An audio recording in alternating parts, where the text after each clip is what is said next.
We had a room towards the front of the house called Slums. And me and three other people were what we called the vampire sluts from hell. Two of us were guys. And basically, this room was set up like a street corner. So we're there, and it was two reactions in the same night. So we're all done out. Like I said, I did plenty of hunt drag in the 90s, so I never tried to fake anybody out that I wasn't a guy. Hairy chest and all, big boobs. First reaction of that night was a Puerto Rican girl comes up, grabs my arm, yanks outside and go like, look at this bitch's fingernails. Look at this bitch's nails. They're like, no. And it's not a hot reaction, but I had a friend come over and did long acrylic nails on me and painted them, and they were flawless. There was no brush marks, no nothing. They were she was flipping. She was going like, look at these nails. And I go like, and your man gonna like them when I run them up his back too. Okay, so keep stepping.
My name is Sean Norman. I'm the director at Wells Township Haunted House. I've been doing haunted houses. This is our 10th or 11th. We're going to our 11th year for Wells Township, and I've been doing it that long. And then some prior experience with some other haunted attractions that when I was younger. Well, each year we tear down and rebuild. Some things will stay because they're just really cool. Our slide, our vortex tunnel, the claustrophobia tunnel. Those are really cool effects. So we like to keep them around, but everything really, there's a major overhaul that goes on here. We don't just do a section or just a room. The entire house, if you will, gets flipped upside down, and complete new effects, new themes, new ideas, new detail, new scheming, everything from A to Z is put in there. What we do is each year we open it up to our entire staff of over 150 volunteers here. And we open it up for room ideas, and we let them come up with whatever room idea they think is going to work based along the lines of what we're doing. And there's some limitations on, we need to know how many actors, there's a form really that they have to add. How many actors, how much, what materials are needed, what the room's going to look like, what you're going to call the room, and how long the room's going to last. And we want every room to last because it's not a walkthrough. You're going to stop and watch a scene, but we can't have 5-minute rooms because we end up with a 10-hour wait outside. So we're mindful of what's going on inside has to kind of keep in flow with what we're doing outside and how we don't want to have a big backup. So usually a room is between 30, 45, or 60 seconds, and we get together each year and people bounce their ideas around. And at the meeting, what will happen is someone will talk about the idea that they have, that they've already submitted, and we're either going to say, yeah, that's great, we're going to run with that, or the idea starts to get tweaked because you have all these crazy people with these crazy minds that are involved in this thing that the wheels start grinding, the wheels start turning in their head where they start thinking, how cool would it be if we added this over here in this corner, we started to do this, or we changed it, the scheming to this, and we end up with our end result in October, which I think, for the past several years has been pretty spectacular. Every year, We have guided tours. We're not a walkthrough in any way, shape, or form. Walkthrough haunted attractions are great in their own respect, and they make a lot of money. We'll give away or give up some of that so that we can keep our haunt the way we want it, the old school style haunt where it's a guided tour. And some people, when they hear guided tour, they think that the tour guide is taking you around and telling you about this and telling you about, and that's not the case. The tour guide is basically the person you're going to follow, and they'll have some things that they'll say in between and here and there, but their job is basically to bring you from room to room to room, where you'll stop and watch the scene develop, watch the scare happen, and the tour guide moves you into something that is completely different. And we're in a haunted attraction, so we can do, it's almost like a dream. Anything's possible. We're basically like under construction right now, but this room is it was last year where it had like the big doors that open, had a mausoleum front on it, but it's gonna be a clown room next year, and we're gonna have marionette dolls or ballerinas. We don't know yet. It's still kind of like in the works of like what Mark wants to do, but I'm pretty sure that it's also gonna have like doors or something else that swings open on pneumatics, and there's probably gonna be some kind of prop hooked up. But that's pretty much, the theme of it's pretty much just the clowns, but it's like 1920s, like vintage clowns. And in here there's gonna be, it's gonna be like an outdoor scene, like it was like a camping scene. And I think there's gonna be like a facade of like a house up here that's eventually gonna fall. Like it's gonna just be like a basic falling wall, and there's gonna be other things. I think they're gonna make like a creature, like a grass creature or something too. And then this is gonna be like all like foliage and things. Oh shit. Watch out. Until you get into here, which I don't even know if you guys want to go in. But this is Alyssa's room. She's gonna do also an outdoor scene. It was like a graveyard with stone angels. My name is Archie Slager. I'm from the Township Haunted House. I've been in the haunt industry for 25 years. I've started June 1993 at another location. I've been here at Wells Township for about 6 years. I'm usually an indoor character, even though I do prowl outside as well. I am what Sean calls his 400-pound freak. There are not many houses with guys my size. Usually you will find me at the bottom of the slide.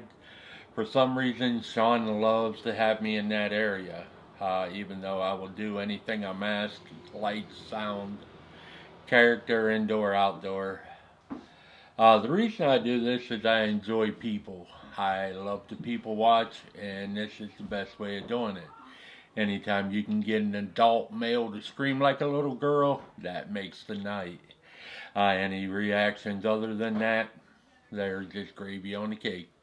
The way we started the house was we had a place at the other end of town. It was in the middle of a neighborhood. It was scheduled to be torn down. It was a much smaller scale of a haunted house. We had a couple of kids. I work for the police department. We had a couple of kids come up to me. We started talking about the haunted house, how much they enjoyed it, and how much they would like to work in one. And a light bulb kind of went off on my head, and I thought, well, what if we got some other police officers, some other good adults, and we use some good kids, not these at-risk juvenile diversion type kids. There's enough programs for that. What if we rewarded good kids for doing good things by giving them the opportunity to be part of what we knew was going to become a major haunted attraction? And here we are. It just kind of took off into this. We want every single person, when they work here, volunteer here, when they walk through the doors, they have to have a sense of ownership. And we want to make sure they feel that way. This is their place too. As far as how it helps the community, we're keeping those kids active throughout the summer. These kids will come here and they'll be dressed to the nines, man. They look great. They're all prissed up, and when they leave, they look like they just left a coal mine. A couple days later, they're back and they're doing the same thing. This is their place, and we've got over 100 of them to do that. This is where James is planning on doing his Lost Boy scene, which is kind of like a a rendition of a room that we did like many years ago. I'm pretty sure that this entire room is just going to be completely black, like with black sheets and stuff. And it's going to be like an optical illusion with using like glowing ghosts and things like that. And Allie doesn't clean anything up. And this is our pay to scare. I'm not quite sure what's going in here. Mark's going to do it probably last minute. This went up last minute last year. I don't know what theme he's going for. And then down in here is where the elevator is. And Paul's planning on making the elevator into a box truck. And it's going to look like zombies are attacking the truck, like from the outside. Like, I think he's planning on doing flat screen TVs that go all the way around, and like you're gonna see like the driver and stuff like back here.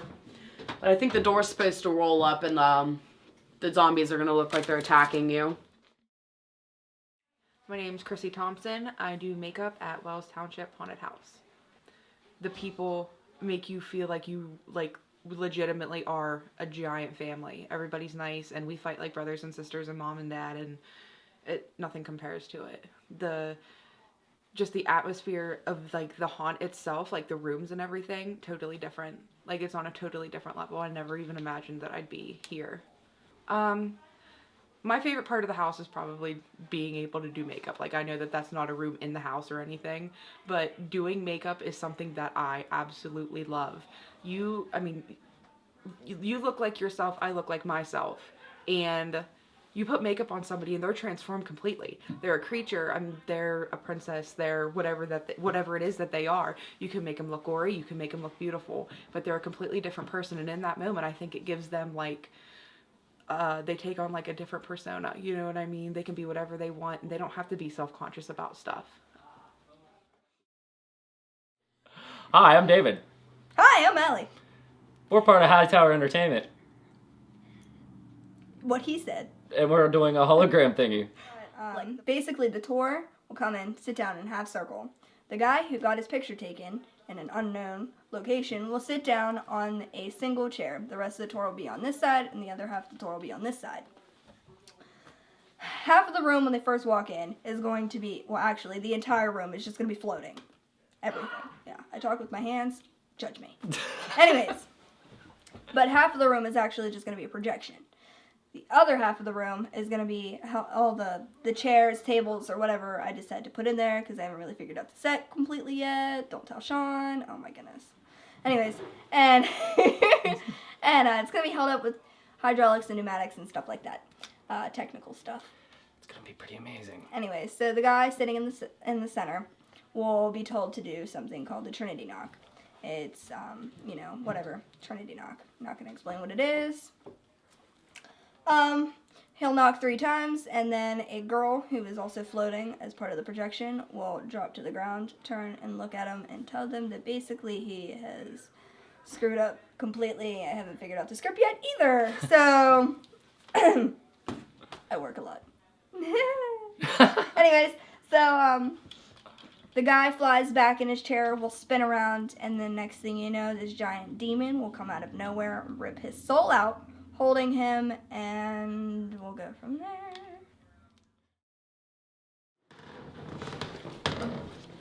This hallway might not be here. It may. I don't know. Allie's talking about taking it out. This room just got tore down today. And this is where all these walls are going to be down. So this room is going to be completely open. And from what I believe, that there's supposed to be a bench that goes around on this side. And there's going to be holograms of a little, I don't know if they're going to use a real little girl, but there's supposed to be like holograms of demons and stuff and things floating up in the air. One side of the room is going to be straight hologram. The other side of the room is going to be actual things put on pneumatics. And it's going to give like the illusion that everything's like floating, and eventually the execution of the scare. I'm pretty sure that this wall's going to come down. This cage is going to come down. This was the zombie cage where we had our zombies in, and we did a whole little like museum spiel of zombies and the definition and whatever. But I think this is going to be Sam's nursery, and with her babies and stuff. I don't know what. Okay, my name's Brittany. I work the Dinkus 5000. What that is we have a tour come in and they go up these little stairs and they lay into what we have coffins. And it pretty much is the experience of being buried alive. We open lids and we lay 2 people to a coffin. We shut them and we lock them. And what happens is that you're laying like this and then you swing and you're just kind of swinging down into a hell, basically, and they get out. We've had chainsaws chase them out. We've had music playing and just loud screaming. We jump on them and then we unlock it and let them out. But it's a surreal experience because as you're laying inside of it, you have no idea what is going to happen. It basically just, you're in there and you don't know if you're falling. You don't know if we're just locking you into something. You have no idea. We use what's called the token system. So when you get to the haunt, you go to the ticket booth. You get your, you pay your money, we give you a wristband. Your wristband has a number assigned to it. We do 10 people per tour, so you might be in group 10. You're free to roam about the yard, watch the band play, visit the gift shop, drop some quarters in the pay to scare, go watch the movie, stand by the fire, eat a hot dog, and when we're ready for you, we'll call your name. If you're in a queue line, you can't do any of that stuff. You're stuck. If you want a hot dog, you're going to have to starve. If you got to go to the bathroom, hold it. All these things you're free to do with a queue line system. It just gives people that freedom, and I think adds to our outside atmosphere. The differences between the houses where I've worked is mostly respect for your workers. The other house I was at, lost that. And Sean, it makes it more of a family oriented because it is fun when you come to a place that you enjoy working at and it's fun to do it. It makes it a lot better and a lot easier. You give it your all because every group deserves their best. First group to last group, no matter how many hours it is, every group deserves their best. They're paying their hard-earned money to come through here, so it's your job to give them the best performance that you can.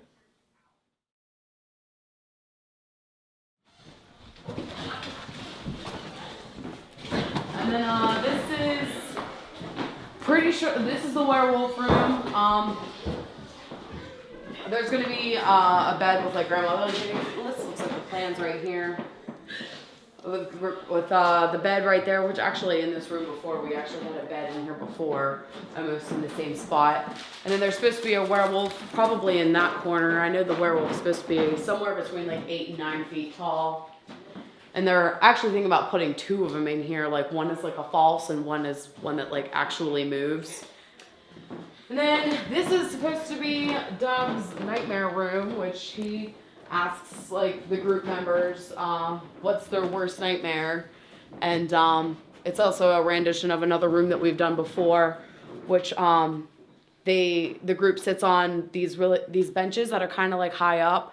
And they're put on tracks and they slide backwards, like you're strapped in and everything, but it's kind of like a little like a roller coaster ride, slide backwards. And this is supposed to be Paul's splitting saw room. It's going to be a very gory scene. All this stuff's going to be taken out, like this whole actually it's starting to get taken out now.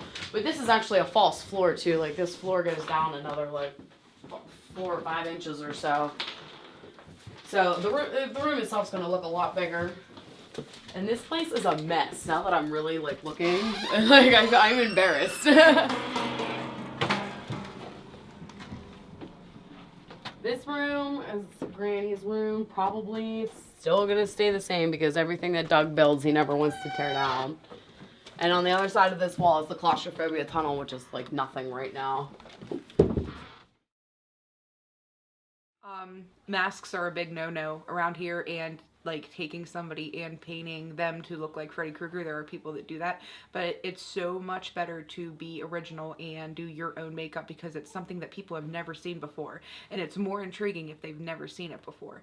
I mean, you've seen Jason, you've seen Freddy Krueger. There's the masks that you buy at Walmart every year, and they're old. Why would you want to do something old and something that's been done and something that's seen? Do something new, use your creativity, use your imagination, and produce your own makeup. That's one of the biggest, that's one of the biggest things of the haunt industry is makeup. Some people, like the Crimson Killer that runs around here, all he does is take one of the masks from Spencer's and dump a bottle of blood on his head every night, but you know what? It works and people love it, and that's all that matters. So, it's something simple. It doesn't have to be something complicated. And then in here, this was supposed to be Paul Russell's coal mine room, but I guess he's not doing a room this year, and it's just going to be like a group effort from everybody. But I don't know if they're keeping that wall or not. That one's probably going to go. And it's going to be a coal mine, which is going to lead to the chute, which is the slide. So it's going to be like a coal chute, like going down, and I'm not going down the slide because it's disgusting. And there's going to be like these like skinhead creatures with like hoses and stuff coming out of their faces, and like coal mine mutants almost. And down here they're supposed to be doing a like an old-fashioned like rundown school with kids. There's going to be a bunch of kids in here, and they're going to play like Ring Around the Rosie, and it's based around like the Black Death and things like that, which would lead them into the vortex tunnel. We're probably gonna have one of the kids in there, like lead them in, like, come on guys, in here. And then from here, groups can either go into the dinkus or into the zombie, whatever it's called, the zombie shooting range thing, where they sit on the benches. I don't know, I'm pretty sure this is staying because everything that Doug builds never gets tore down. And they have like these buttons and stuff in here that they fire, like, oh, there it is. Yeah, these buttons that they fire the guns at, and these doors rip open, and people come through, like zombies come through with chainsaws and stuff. The reason we tear down everything and rebuild, it's fun, man. You're either in it or not in it. When you get this in your blood, you'll be here forever. Now there's some people that this just isn't their thing. It's not their cup of tea, and they're not going to do it. They'll come in and they'll dibble and dabble in it. But when you start doing it and you start to get a feel for it, you fall in love with it. We've got, think of your amusement park. There's one close to us that we go to once a year, and it's great. They've got everything you can imagine there, but eventually it starts to get stale, and then you start looking to go somewhere else.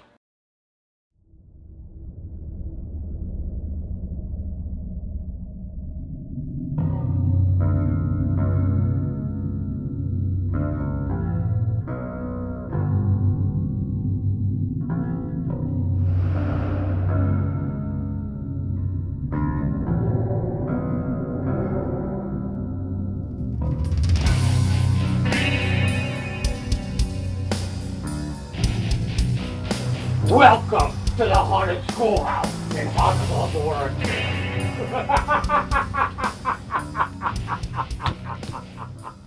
Hello, my name is Fred Coldonado, and I work here at the Haunted Schoolhouse. We're also part of the Haunted Laboratory next door.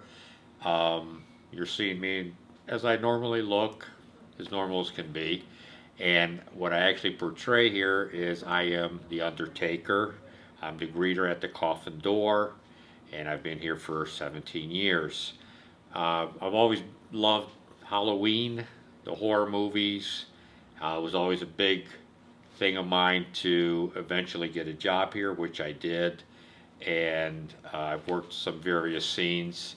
Probably for the past 12 years, though, my job has been the Undertaker. One of the big things about the Haunted Schoolhouse and Haunted Laboratory is the years that they've been open, and plus the fact, the history behind the buildings. This was actually a schoolhouse back in the day. The laboratory was research where they ran actual experiments for NASA. That was one of the world's first vertical wind tunnels, was actually in that building. And these buildings here are established because of the history. You've come here, this was the cream the La Crop, you know. I mean, this was the best when you came to these buildings, and that was always my thing for working here. I've been here every year since they've opened, either as a customer or as an employee. So that was the real thing back in the day. I've always wanted to work here. I did work here, and it just kind of grew on me where, you know, I just kept coming back year after year. Yeah, I do my own makeup here. I know a lot of haunted houses are big into the airbrush and stuff. I prefer the old school. I just use the regular brushes, different thicknesses. And I like to lay down my lines and color first, and then I'll go over with the airbrush. To me, it doesn't give you that clowny type look, you know, with everything laying on top. It kind of sets it back. I use just a little bit of purple, mostly a black, and then I go over it with the gray, and I do my eyebrows, which you'll see in the end, and you'll see the transformation. So. My name's Ryan Haidet. I'm one of the supervisors here in the Haunted Schoolhouse. I'm in charge of the second floor. This will be my 15th year here at the Haunted Schoolhouse, and first job I ever had, and I could not wait to work here. When I was a little kid, I kept telling my parents, this is where I want to work. Everybody, you know, when you're a kid in school, you tell your friends, I'm going to be a doctor, I'm going to be a teacher. No, I was going to be a monster at the Haunted Schoolhouse. So the day I turned 16, I called, and the rest is history. Right, well, actually, the way the Haunted Schoolhouse and Laboratory got started goes way back to the late 60s. This is one of the oldest standing haunted houses in the world. This one is going to be 41 years in 2014. The way Don Johns, the original owner of this place, got the idea to open the Haunted Schoolhouse came when he toured the Scream in the Dark, which was a haunted house on Main Street in downtown Akron. It was one of the first in the area, and it was one of those must-see attractions. People had never really seen a haunted house before, and Don really didn't know what he wanted to do. He and his wife Cindy didn't have a lot of money at the time, and they were trying to figure out what they wanted to do with their lives. Don was in the National Guard. Cindy was trying to open her own business, a beauty salon, and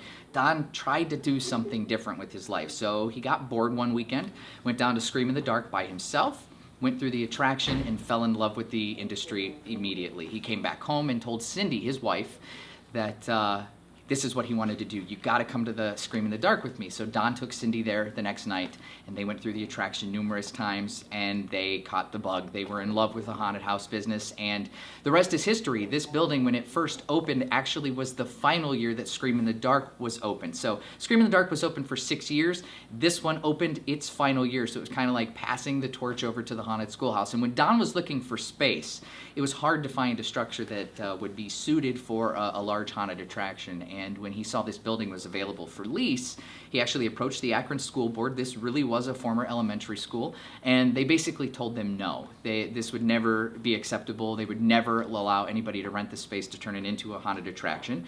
He eventually convinced them otherwise, and it was an immensely successful business in its first few years, and Don ultimately purchased the building. And when the neighboring structure, which was the Guggenheim Airship Institute, went up for sale in the early 80s, Don purchased that building instantly and turned that into the Haunted Laboratory. So that's kind of how this haunted house started way back in the late 60s.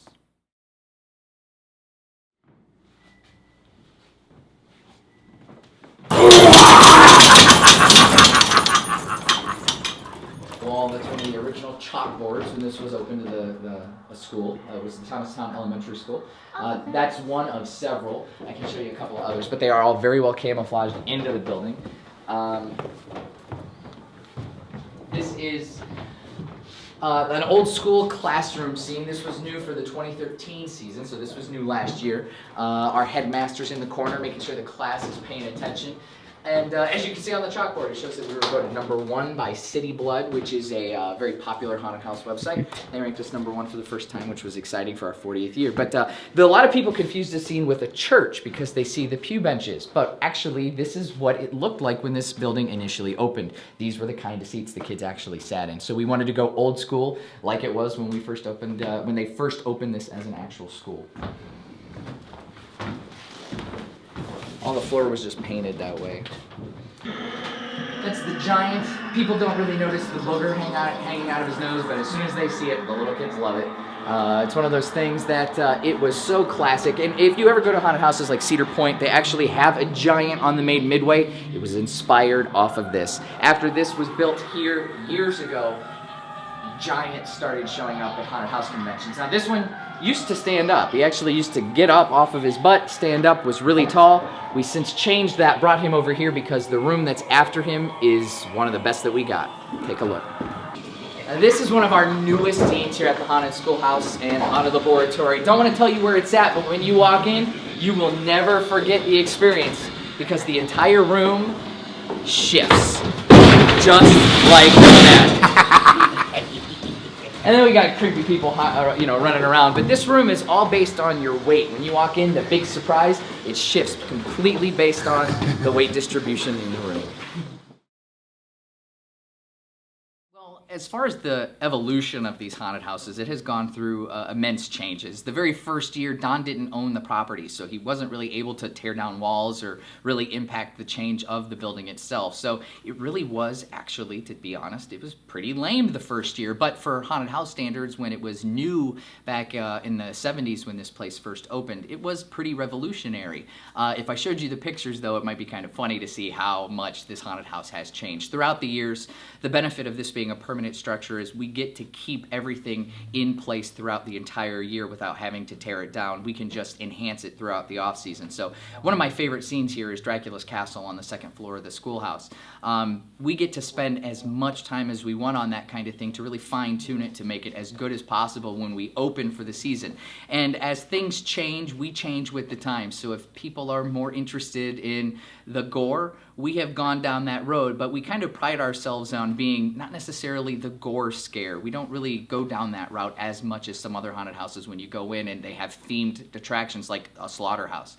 We really don't go that route, but that is kind of how this place changes. We go with the times and we kind of go where we think is going to be interesting.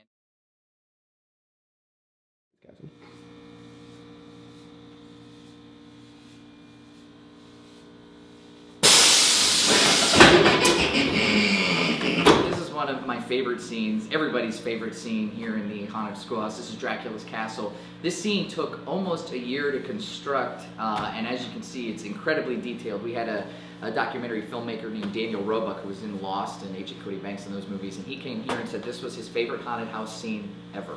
And he had been traveling the country, going to Universal Studios and all those guys to check out their haunted houses, and this is the scene that he thought was the coolest. Last year we added some of the new detail around some of the brickwork in here, and we actually took the rails down to make this more of an interactive scene. We wanted people to have the feel that there was no safety in here. As soon as they got in, they were attacked by vampires on both sides and from above. And each of the supervisors in the haunted house, we have a supervisor on every floor, so we have 7 different supervisors between the 2 attractions. And each of us took a flower off the top of Don's casket, and we put one in some of his favorite scenes throughout both buildings. So there's a little tribute to Don in every single floor of this building, because these were his babies, these haunted houses. So it was a rough year having him not be around for the 40th anniversary. So we each took one of these and put it through the haunted house in places where people wouldn't notice it or even mess with it, because customers will grab things, or even some of the actors will try and move things. But we thought this was kind of a nice little tribute to him by having these scattered throughout the attraction. And nobody ever sees them, but it's there for us. We know it's there, and it was, we just thought a really cool idea. And a lot of things in this building were actually the first ever in the industry. Every haunted house you go to has a vertigo tunnel where you walk through and the walls around you spin. We actually had the first one ever created. That was all Don's idea. We created some things like the giants that you see. You see them all at all the haunted house shows where they have this guy that gets up, stands up. Don built one before they ever did, and the next year at the haunted house show, of course, those were up for sale. So a lot of things that we have done, a lot of other people have kind of taken it on, and it's a really good, it's really kind of prideful that people look up to the stuff that we've built. So yeah, it's been a pretty revolutionary place. Yeah, our building here, what makes us kind of special too is permanent structures. It's not like at the end of the season, we're tearing everything down, we fold it up and put it away. We kind of lead the way for other haunted houses because of how detailed our scenes are. They're permanent. We could put a lot of extra work, detail into it. They don't go anywhere after we've closed. And a lot of times, other haunted houses seeing the detail, the scenes, how we kind of tie our distraction in from where our actual scare is. gives other haunted houses the motivation and the ideas on how they can structure and build their facilities. Well, we're actually behind the scenes at the Haunted Schoolhouse. We have these maze-like passageways throughout the entire building, and it's actually a big thing for our security, because what we do is, with all of these back passageways, we can get from one half of the floor to the other in no time. And we can look through these curtains, see where the customers are. The police department sits up here with us, so do fire officials, so we can tell where people are and what they're doing at all times, and to make sure our monsters are doing their jobs like we ask. But we have passageways and tunnels absolutely everywhere. You think you're not being watched? We're always watching, which I think makes it a little creepier. As I was saying, this was a real schoolhouse. This is another one of the original chalkboards from the building that you can see goes all the way down. So this was the front of one of the many classrooms here at Thomastown Elementary School, which is now, of course, the Haunted Schoolhouse. In the garage scene on the 3rd floor of the Haunted Schoolhouse, this is one of our older scenes, and it's a very classic scare. If you actually take a look, this is the front of a house, a garage, and this, the detail in here, a lot of people don't even pay attention to, because once the scare hits, that the looking at the detail doesn't really happen. People just try to run out of here. I mean, we even have power lines coming off attached to the front of the garage. And if you take a look down here at the ground, we've got real grass. It's supposed to look like tire tracks of that truck pulling in with the casket in the back. Somebody robbed a grave and bringing a body home. Lot of the things that I do as far as scaring is, one of the things I do is I just stand there. I don't even blink or breathe, because a lot of customers, as they're walking towards me, they're looking for that blink or I saw him breathe. So I've gotten really good at that. And of course, though, once they get closer to you, you know, you jump out or whatever. And two, once you've been here long enough and you kind of start playing with the crowd, on the busy nights we have long lines. You might scare the first couple, but then the ones behind them, they know you're there. So you can still play with them and start putting things in their mind that they're entering the coffin, they're going down to the basement, it's their last floor, and you get their mind wandering. So you can start playing with them that way also, because they already know at that point that I've jumped out, I'm for real. All right, we're on the 3rd floor of the Haunted Laboratory. This is one of the areas where a lot of our full-time employees think is actually truly haunted. We've had some ghost investigators come here, and this room in particular had a lot of strange things happen that they caught on film, a lot of orbs and that kind of thing. If you believe in the ghost, this is the spot to come. A lot of people really do think we have some real haunted paranormal activity on the 3rd floor. This is the library scene, one of the ones that's most notorious for the paranormal activity, and one of our bigger scenes here at the lab, and very detailed as well. And one of my experiences here at the laboratory was before opening, and you know, we have our scene changes and make ready and all that kind of things to do. And I was doing lighting here at the laboratory. I was here by myself. It was night, and I had run out of light bulbs, and I couldn't find any nearby or downstairs in our storage room. And of course, during the lighting, all the lights were on this floor. And I went back next door and stocked up on some lights, came back, came up on the 3rd floor, and all the lights were off. And I started walking around thinking maybe some had burned out or what have you. All the lights on this floor were off. I was the only one in this building, and needless to say, I was gone. Didn't come back in here the rest of the night.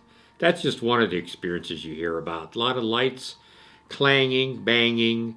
A lot of times if you're downstairs in our storage room, you can hear footsteps, loud ones. So if you believe in ghosts, this is the place to come to. The Haunted Schoolhouse and Laboratory, I think, has helped the community. Of course, what they give back. And also, too, you know, we advertise to the different high schools right before we open. They make an announcement, which a lot of kids, this has been their first job, you know, and the employment. So we've gotten a lot of young kids, give them work experience. They've come in and they've enjoyed it, where they've come back, you know, several years, maybe up until they went to college. Some after college have come back to work a year or two, you know, getting them ready for the job market. So I think that's one of the big things. You know, it's given a lot of opportunity for youngsters to get a job. And two, on our hiring nights, a lot of kids already come in dressed up. They like the Halloween, they like the scare, they're prepared for it. my hair and hat.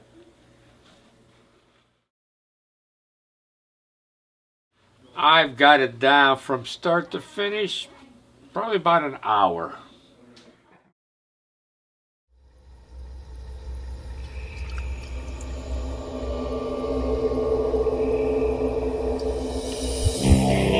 We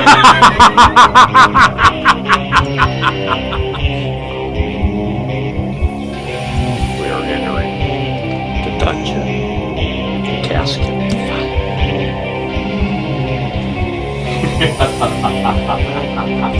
We have guests. Get down here!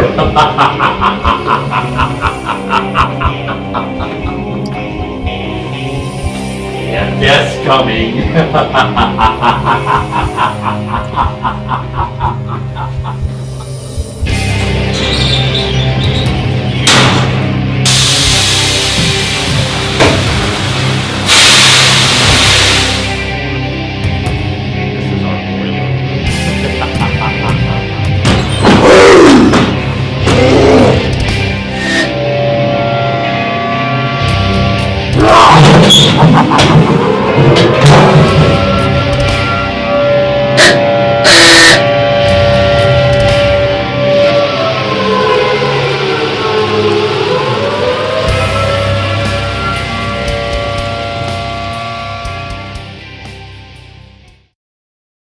The way that Don did this, initially when they first started, they didn't have a whole lot of money.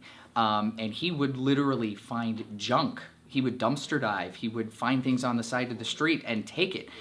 When we go next door to the laboratory, I will show you the inside of our warehouse, and you will see how much junk we have accumulated. So there's really not a lot of money we have to spend sometimes when we go to build a new scene, because Don really thought about how he could fix the haunted house to make it better all year long. If he saw something that would be on the side of the road, it's kind of like American Pickers. It may look like crap to you, but it's haunted house gold. Okay, this is our warehouse area, our warehouse department. Down at this end is all our electrical supply, switches, wiring, lights, outlets, everything we need to do electrical. If you head down to the left over here, we have a room in the back. We call this all of our tool room. I know it looks like a big cluttered mess, but we know where everything is at. We store all our tools. I mean, really everything looks like a big pile, but we do have everything organized. We can come down, get our equipment as we need it, or supplies. As you see here, we've got a lot of wood, all kind of different sizes, widths, lengths, same thing here, paneling. A lot of our black cloth that we use, you see a roll here, but it's all stored up on the shelves here. This warehouse is filled with just stuff, clothes that we let get up here and get dirty and dusty. And a lot of this stuff in here is actually old retired things. Some of the lights behind you have been in scenes. Some of these test tube or old bottles, mason jars have been in scenes. So this is where it goes when we don't know what to do with it. We don't want to throw it away because we never know when we can reuse it. This is where it goes.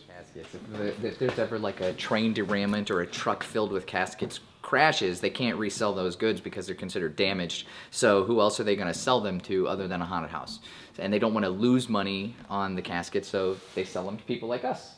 And we put them up here and move them wherever we're ready to take them. The really cool thing about coffins is actually kind of gross. People don't realize how cheaply made they are. It's actually just a frame you're laying in. And we took the padding out of this one, but that's all it is. Just a cheap frame you lay on a layer of thick foam, and believe it or not, there's a drip tray in there because after you die, you leak fluids, and they drain you out of the bottom of the casket. That's how those work. It's really kind of gross.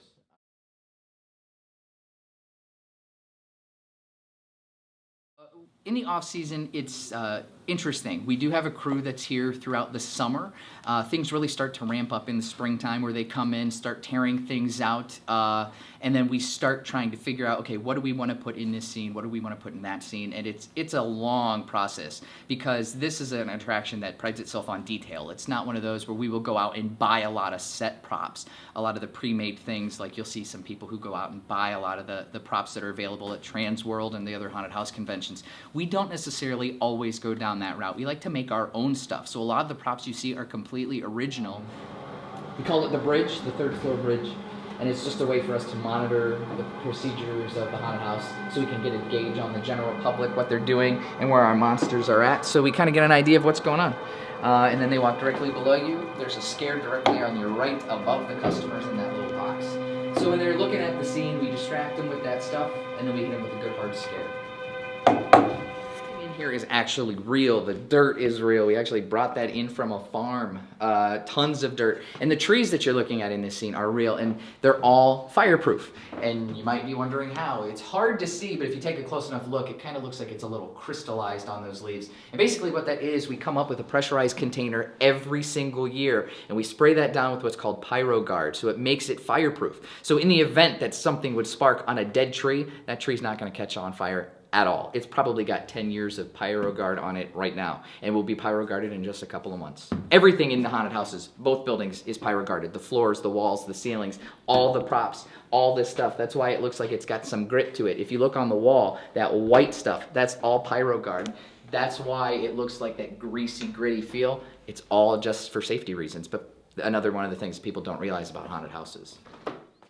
Everybody, welcome to the Haunted Schoolhouse. Just enjoying my afternoon here. Take a look at my awesome boxer shorts. I dare you to come out here. We'll scare the living crap out of you. Told you.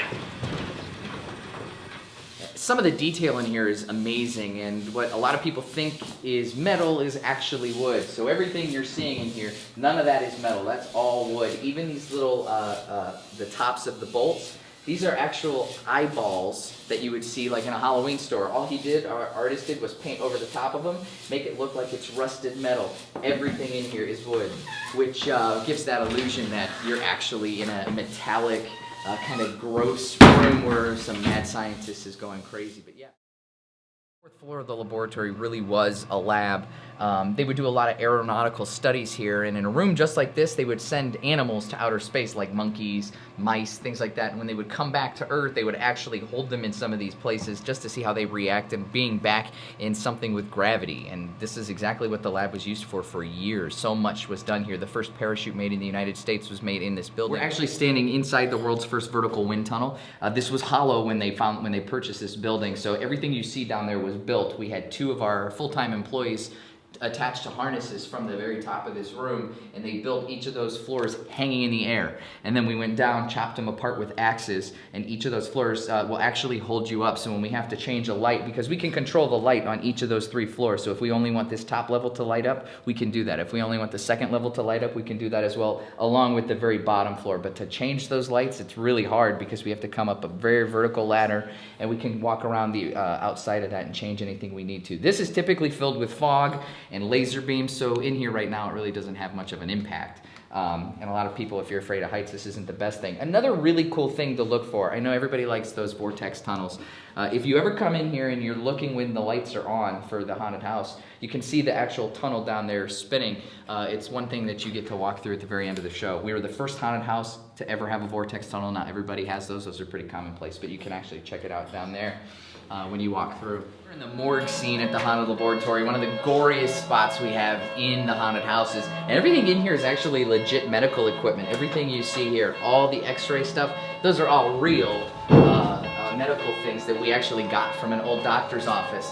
This is a true embalming table, so lots of dead people actually laid on this and they were drained. It's actually quite gross if you look. It's got this channel that drains the body fluids into this collection tray and down into the container at the bottom. So this was used for funerals for years, and we still use it every once in a while nowadays. Just, you know, if we need to get somebody fixed up. Everything in here was made, like this prop here, completely made from scratch. So one of our guys came in, took a mannequin, or this isn't even a mannequin, he made this entire thing on his own. It's on the cover of Haunt World magazine, so if you ever take a look at it, that's the one that they showcase. But everything in this scene is really detailed, and what makes it different is none of it was really store-bought, which makes it different from some of the other haunted houses you'll see. And it's newer. This used to be the electric cells where we had 2 monsters on both sides of you with electric charged paddles. That is gone for this scene. We thought this was a huge addition, and it's one of our most popular scenes in this building. biggest scene we have here in the Haunted Laboratory, it has multiple monsters in it every single night, and it goes deep. Which is great because it has lots of special effects, and when this is really popping, it's exciting. Lots of scares here. The guy who owned this building, Don Johns, he asked the guys to install test tubes when he was gone on vacation, but he didn't mean vertical or horizontal test tubes. And when he got here, he actually ended up liking it, but we don't run it anymore because the water that's in there actually smells horrible. It's hard to clean. So those test tubes, they just attached to the ceiling. You can use a drill. This is one of our two 10-foot tall Tesla coils. It's down here in the basement of the lab. The other one's on the rooftop that shoots out into the sky every night that we're open. It's 1.5 million volts of electricity. We're the only one in the haunted house industry that has 2 of these, and I think there's not very many that have them at this size. And the reason we have these little nails taped to the side of it, it's because we can make the electricity fly out directionally, so we can kind of control which direction we shoot the bolts out at people. This Faraday cage that you walk through, this was made by our own staff. It was man-made, so we built this ourselves. And this was a massive project. It took almost a year for them to construct from start to finish. And it's one of the most loved elements of the laboratory. People come in here just for this thing. It is loud and it creates that weird smell when it's burning up in here. It's incredible to see in person.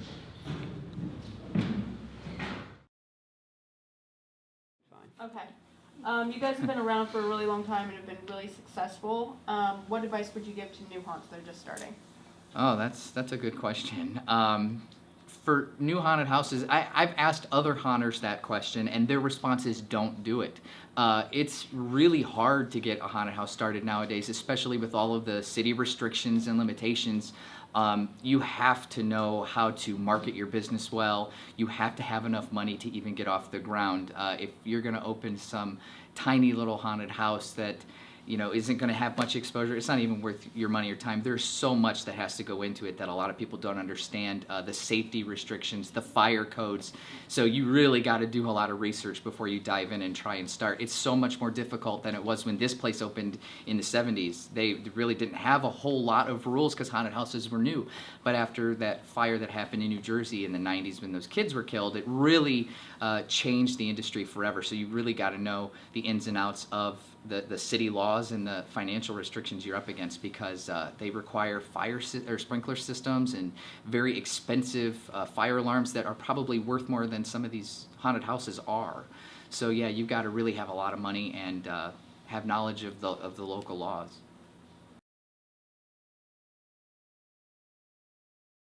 Obviously, we're behind schedule. That's kind of par for the course. The amount of construction that we undertake or overtake or whatever take you do, it's going to take some time. Last couple of weeks, we've had some real good leaps and bounds. We've had a lot of new people come in to volunteer with us, and new people get real excited and jump right in. And as a matter of fact, today they got the entire, what we call to-do list. They got that done in about an hour and a half, so that was pretty exciting. So yeah, we're a little bit behind, but we'll be ready. What we're trying to do is eliminate the what we call crunch time. Crunch time's like the last 2-3 weeks before we open, where everybody hates each other. Everybody's at each other's throats, because you know what you got to do, and there's really no time to do it. So there's a lot of, we got a couple guys that'll be here 30, 40. One guy did 50 plus hours straight here a couple of years back, and needless to say, he was a bit grumpy. But we're trying to avoid that, but end of the day, it's all going to come together. We know it. And basically what you got going on here is a whole bunch of shenanigans. There's going to be a hologram where I'm standing right here. Just don't ask me about the science yet because it's still in there. There's going to be projection here. There's going to be something special here. This is going to be now a room of its own self, which I'll show you. Everyone's going to walk through here. And when they walk through here, they're going to go right above your head. Over there is a head. And that's going to be a projected head where it's lit up by a projector, and I'm pretty sure a lot of people have seen that already. So that thing's going to tell the story about what's going to happen in this room. And over here, you see my buddy Paul, an awesome engineer guy, designed this crazy contraption that's going to be hidden underneath the floor. And this is gonna drive one of these chairs, because the girl on the hologram is gonna be this super witch / super telekinetic crazy girl. And he threw this up together in a day, which is just mind-blowing. And I don't know, it's gonna be ran on pneumatics, and it's gonna be awesome. Hello, my name is Paul Jefferies. I am an actor here at Wells Township Haunted House. I'm also a builder and an electronic guru. From anything from lights to computers, electronics, solenoids, whatever. If it moves, bounces, rolls, I'm the man. We got other people here, but you know, we all work together as a team, and we all rack our heads together and make a wonderful place to happen for everybody to see. What motivates me of giving it my all is to show everybody, you know, what I'm capable of doing, and to show others that if you really put your mind to something and believe that it can happen, it will happen. Yeah, there's certain things that I do to get myself in character. I practice a lot. I look in the mirror. I have this little ritual. What I do is I kind of crouch down and take deep breaths, and I get myself zoned into my character that I'm performing. So everybody has their own little thing. So, you know, as far as how we budget the place, every year it's tough to budget it because what we're going to do next year is going to be based on the funding that we receive this year. So however much money we make this year is what we're going to be doing next year. So as far as planning ahead, there's some of that. We know what we got this year, but it's just a matter of a lot of places will buy those $10,000 and $15,000 props, and we look at it and say, you know, we can build that and add our own twist to it and make it ours and make it great. So it's a matter of, you know, we get a good idea what we're going to do major-wise. Like this year, we're going to be adding some major additions to our stage outside. We were talking about that earlier. So it's a matter of, okay, let's get a guesstimate. Let's estimate how much this is going to run us. You know, try and keep within that budget, and also be mindful that we got to throw money into this room, money into that room. But when the room ideas come in, we pretty much have a good working knowledge what it's going to cost us to build that room. One or two times it's happened where we started to put the room together and we realized it wasn't working, and so we had to add to it and then continue to add to it, and we call those our $1 million rooms because we just sunk so much money into it to get it where we wanted to. But when we're building the things that we're building, there's going to be a lot of trial and error. We'll find it, you know, something we've seen somewhere else that we're trying to make ourselves. Number one, the pride that goes into something. When you make it yourself, you can say, you know, that we built that's ours. But there's going to be trial and error there. You're going to put something together and realize it's not working as it's intended to do. So trying to stay in budget, it's not really been that difficult for us. Because we're used to working, we almost work on a bare bones budget. We're used to that. So even though we have a few extra dollars laying around nowadays, it's just so much. There's so much pride going into making our own stuff. We'd much rather build our own vortex tunnel than go out and buy one.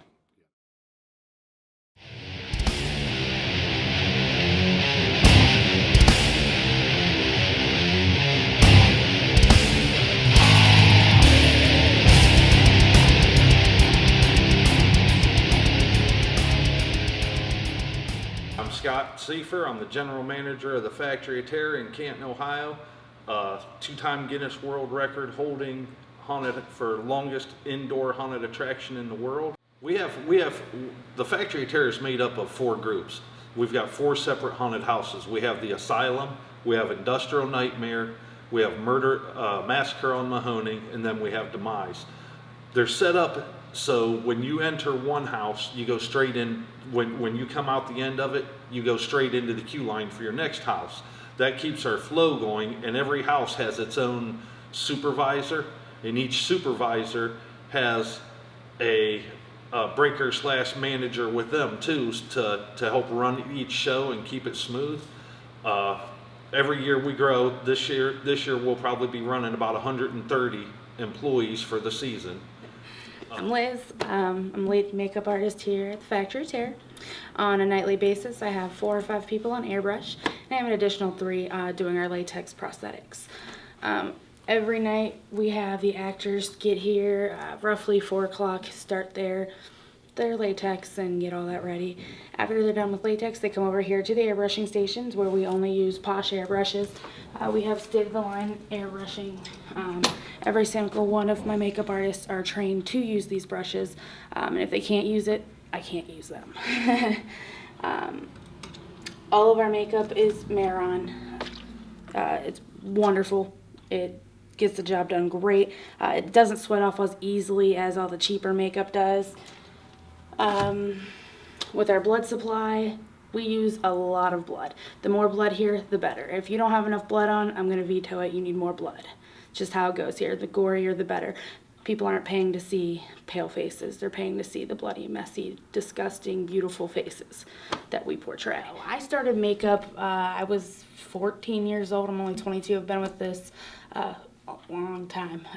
My dad and my mom started the new makeup at the old building, and I just got into it over time with my mom. She taught me everything that I know, and I just kept going with it. And now, out of season, when we're on our off season, I do all kinds of shows. We do, if you watch The Walking Dead, we go to Quaker Steak and I do makeup there for all the fans. We do First Friday in Canton and things like that.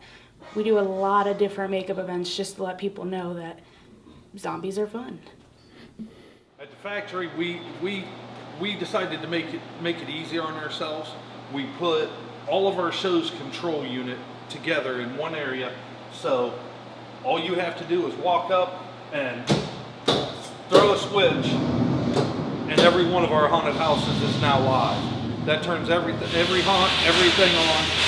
And this year we actually upgraded to a 25 horse screw compressor.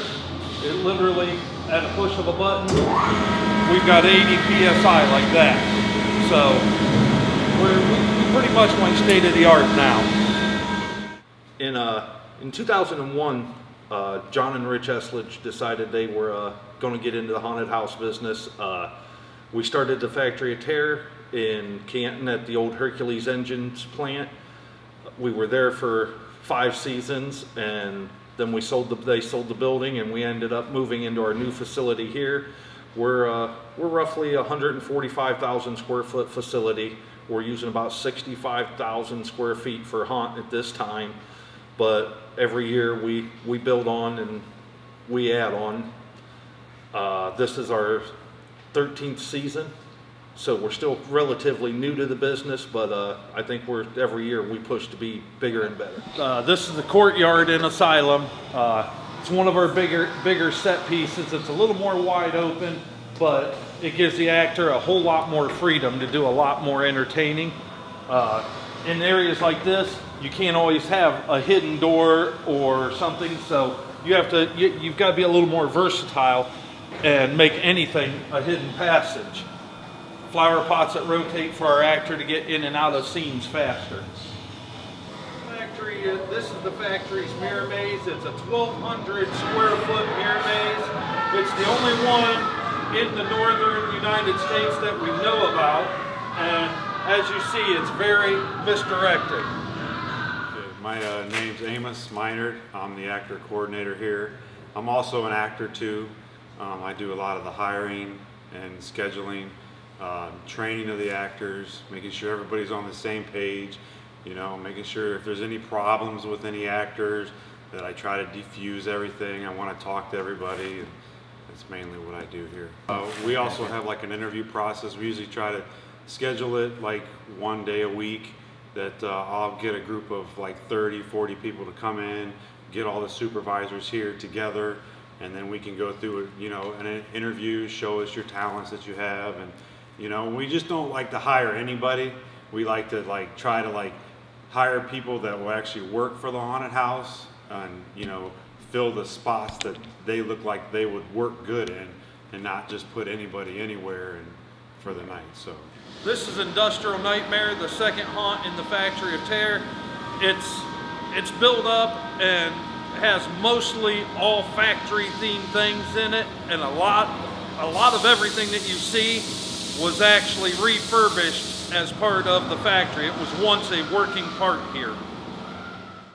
Well, in the off seasons, we really don't. I don't really have an off season. I'm a 365-day a year haunted house guy. I'm lucky enough that this is my only job, is building and designing haunted house and haunted house rooms. During the off season, every year we'll pick up. Every year we'll do at least 6 to 10 rooms throughout the haunts, because we have 4 haunts on location right now. This year, during our off season, March 4th, we demoed our whole 3D show and we put in Demise. It's all state of the art. Ran into the show actually runs itself. Every room has its own controller, own sound, own everything. So literally all we do is turn the air switch on and turn the electric on, and it runs. Right now we're in the cage maze. We're about at the end of the cage maze. We'll have 3 actors in this room that have been trained. They'll will hang from the ceiling. They'll hang on the chains. They'll sprawl back and forth from each other, where you're going to have to like literally walk underneath of them.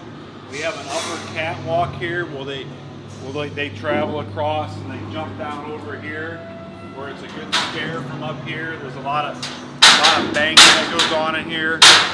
There's a lot of fog that goes in this room also. We have a lot of fake dummies that people think are real. It's called the zombie porthole room. This will be a lot of heavy fog that'll come down this way. The actor will usually stay inside here, and when the fog comes down, you can't even see them. They usually will come out. This is a good scare here. Just another one of the cages. A lot of the things are tied down so they don't move, but then you can come right out the middle. I think the Factory of Terror gets its uniqueness because we really don't. We buy a lot of different things from a lot of different companies. We don't just buy high dollar props from, you know, Hollywood filmmakers or this place or that place. We buy a lot of stuff from little people and put our touch on it. Yes, we do, as you can see, we do go big on some things, but a lot of the stuff is built in-house.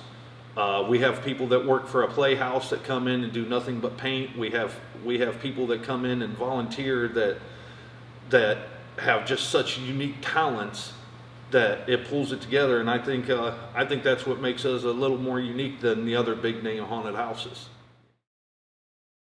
And go ahead.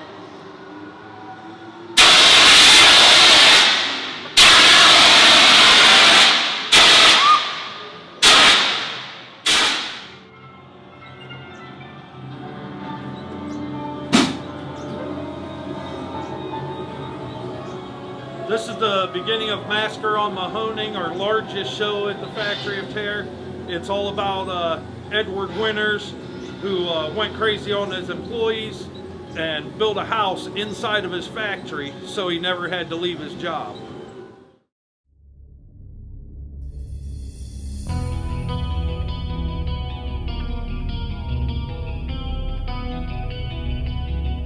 Our cemetery scene, we knew we wanted to do something a little different, be a little more creative with it. So when we originally started building it, most of the haunt wasn't here. So what we did was we bring bobcats in and bring buckets and buckets of dirt into the cemetery scene.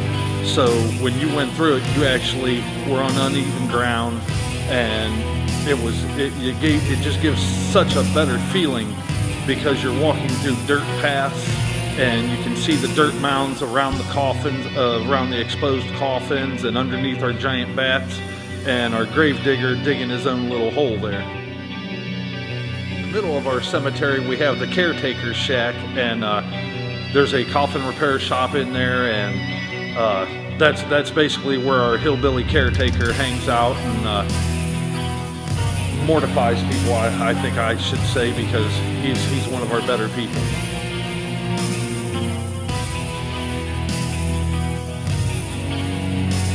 Through the cemetery, there's also there's bass speakers in the corners and a lightning storm playing it's on a random program. So it might run for 15 seconds this first time you walk through, and by the time you get towards the end, it'll run for another 20-25 seconds, and it gives the crack of thunder and the lights flicker and go on like lightning storms. Before our show starts, we have an actor meeting. It's usually about 10-15 minutes before the show starts. We all sit up front on the bleachers and we get everybody pumped up. It's extremely loud. You can hear us all the way out front yelling and screaming, and we get really pumped up for our meetings. And even at the end of the night, on our busy nights, that we have an actors meeting at the end of the night, and we're still pumped up. And we give out prizes for like, awards to like the good actors that are in the house, the ones that really stand out and that really put an effort into making what the Factory of Terror is. Well, like we said earlier, this year we'll employ probably 130 people. So every year we grow. So every year we offer that many more job positions. And at the factory, it's not a volunteer thing. At the factory, we actually have a progressive pay scale. So if you're a first-year employee, you do make, you make minimum wage. But the longer you're here, the more responsibilities you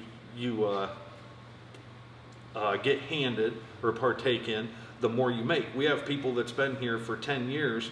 One of my maze managers, Rich Lomax, has been here. This is his 11th season, actually.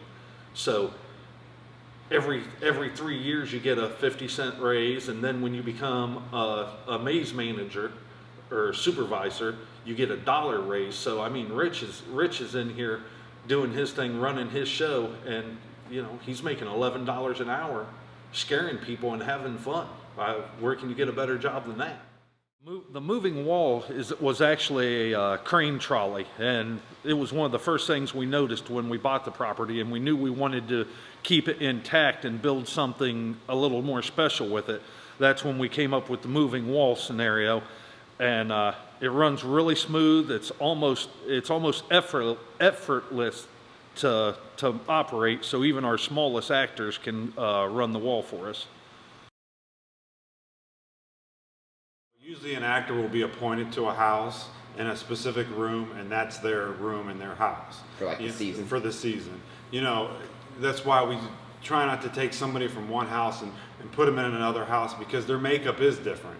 You can't take that, and we do move actors around, but we try to keep the same actors in the house that they're in according to their makeup. Like if you're in the queue line, there's things that you say to the customers to keep them entertained. And when you're in your room, if you have like a specific theme room, you try to your costume has to really fit with that room and kind of talk with that. And that's why, again, we have a lot of actors that are very talkative actors that love to talk and verbal, and we have a lot of quiet actors that don't really want to say anything, so they're behind slam doors or run up the puppets or stuff like that.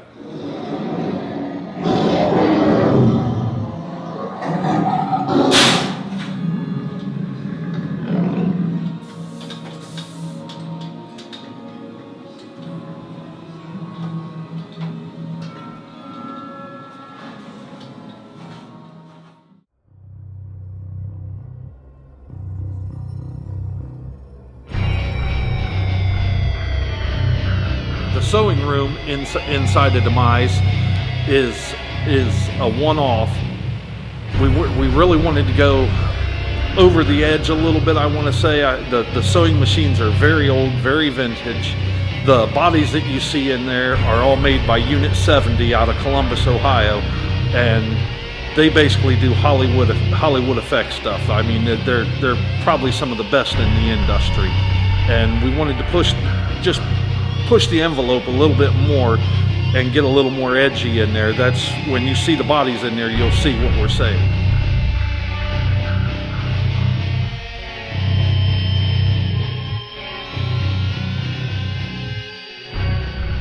I walk on, 2-foot tall stilts, and I'll do that half of a night, and then I trade off with my partner. He works in the bungee room, and I'll swap him out, because you can't do it all night. It's extremely exhausting and it's very tiring. So I'll swap off with him, and yeah, it is a learning you know, coming in here in the off season. You know, like when I first started this, I thought all haunted houses opened the day before and it closed at the end of the night. Not going into this thinking that this is such a year-round a thing, and that's what kind of really drawn me to it, is just coming here. I do a lot of volunteer here in the off season, and I come in and we had added another bungee room, and I had brought the 2 actors in here, and I trained them properly how to get in the harness right, how to unhook, you know, the harness. And you have to do this all in dark. There's no lights, there's no, it's a lot of feel, touch, you know, so, you know, just training how to jump off the platform and jump back on the platform the proper way. Yeah. In our living room scene, you'll see the ceiling come to life. The ceiling actually opens up and a ceiling slayer comes out. That was built also in Columbus, Ohio by Scare Factory. It's a really nice piece. We picked it up at Transworld this year, and it adds an effect because it's so large and comes from over top that people aren't normally seeing something that big come from over top.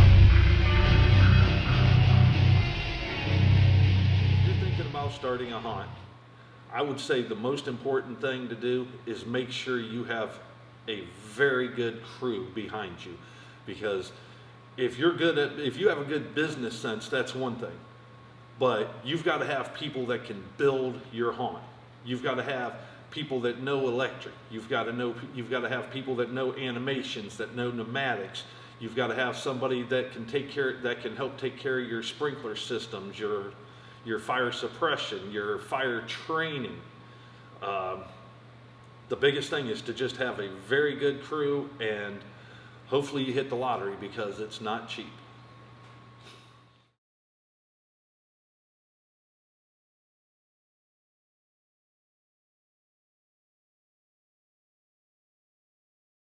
We'll come in and around over here. We built our own nano lights. I don't know if I'm allowed to call them nano lights, but that's what we saw. And we were able to replicate those. Another thing that, you know, pretty cool, something I'm always proud of is when we were able to make our own stuff. So we've got our own lighting that we built from scratch, the LEDs and all that. Basically, as the statue is here, the light is on her, the lights go out and the statue moves to different parts of the room. There are marks, you know, sort of like when Dave Letterman comes out and he has his mark that he stands on the stage, the actors will have that mark. And the light will come back on at that mark, and then they'll move to another spot. So it'll appear as though they're moving around the room when the lights come on and come off. And then of course they'll charge, and when they get to the tour, they'll charge under a slow beating light, and then the strobe light will catch them. And there'll be 2 of them there, and then once again we got the drop window. The victim, if you will be on the table. It's gonna be one of them situations where he's running a crank and it's actually pulling her intestines up out. And there'll be some scents in here to go along with it. So it's a torture situation. We have another person over here being tortured. The guy's a sick and twisted torturer. And then over in the corner, over in this area here is going to be a girl or a guy, an actor or actress in a cage. The cage is actually going to look to be part, like it's built into the wall, and we'll make it look like it's accommodating to that. But at the final end, the girl, you know, who's calling for help or wanting some type of assistance, she's actually going to charge at them. The whole cage is going to be on wheels. So it looks like it just comes right out of the wall. Last thing you're expecting is the stationary jail cell, if you will, to be a motion type apparatus. I don't know. Hi, I'm Allie Mae. I've volunteered here for 6 years. I am a room builder, a makeup artist, and a concept designer. Like, horror is my thing, and I love it. I have the ultimate goal of being a haunt owner myself, and a lot of people I already know are thinking that's absolutely ridiculous and that's probably impossible, but I feel like I've been doing step by step, and it's all falling into place. And as I've worked here, it's just every year I do something better and completely mind-blowing and crazy, and I don't know, it's just in me, it's just my thing. I really like the detail and actually creating something, having something in your head and bringing it to life it's just awesome. You know, the lifestyle we all live is completely different than the normal lifestyle. You know, getting up at like 7 o'clock in the morning, going to work, you know, trudging around Subway all day, making sandwiches and doing, you know, that kind of shit. And then coming here, and I work at Subway, so I know, like, and then being able to come here and then to let it all out and just be yourself, it's awesome. So, to get into character is actually really weird for me. It always starts as soon as I wake up. As soon as I wake up, I get into that mode. I already, like, you walk outside and to smell the air, to see what's going on around me, it all reminds me of October. So it's always just been like this initial starts from the moment I wake up kind of thing, you know, listening to music. Music definitely gets me in the zone, but I think that's like everybody. Everybody can listen to, you know, they had that one song. But I have a song, I normally have a playlist for a character in my room each year. Last year I had Radioactive because I almost died in that room. Me and David, we almost died in that room building it because we did like a chemical thing to rust the walls. So it really related to that song. What you got is people spend thousands of dollars to make stuff look like that in haunted houses, on the chains, everything. But that right there is used coffee. It's applied with Elmer school glue, a little bit of TLC, and you get that rusted look for free, basically, after we've drank all the coffee around here. So again, with this area here, once you drop the quarter outside, it's going to set off the crackers in the fuse box. There's actually running water that's going to blast out of these things into the barrels.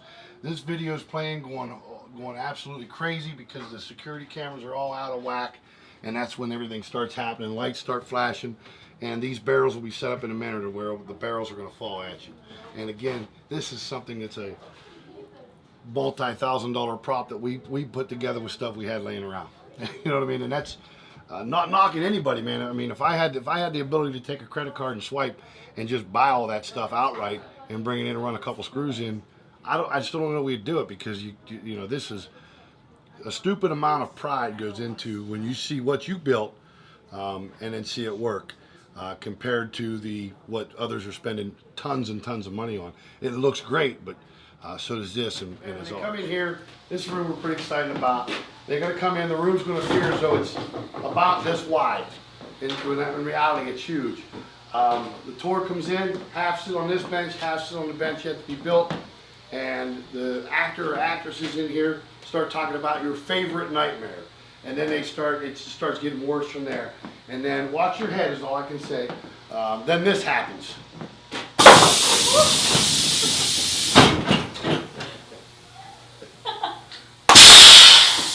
What we did here is this is the behind the scenes of our moving wall that we built.